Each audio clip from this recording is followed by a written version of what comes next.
Bokota koto bomi abonné par Kilumbu Shembo TV ou les avions d'Aché. To sopela matungulu aina kati serili ezana kati moi aina kati. Meka olia kota mi abonné par Henri Kilumbu Shembo TV.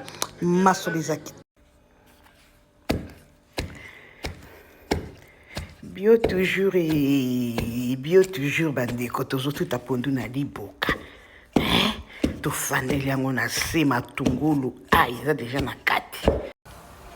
Bokoto bomi abonné par Kilumbu Shembo masolo eza kitoko toza kotumba mbisi tokosala ngo na cravate tokolakisa bino ndenge tosali kitoko makasi yokelenge ya mbisi na kati ya makala yoka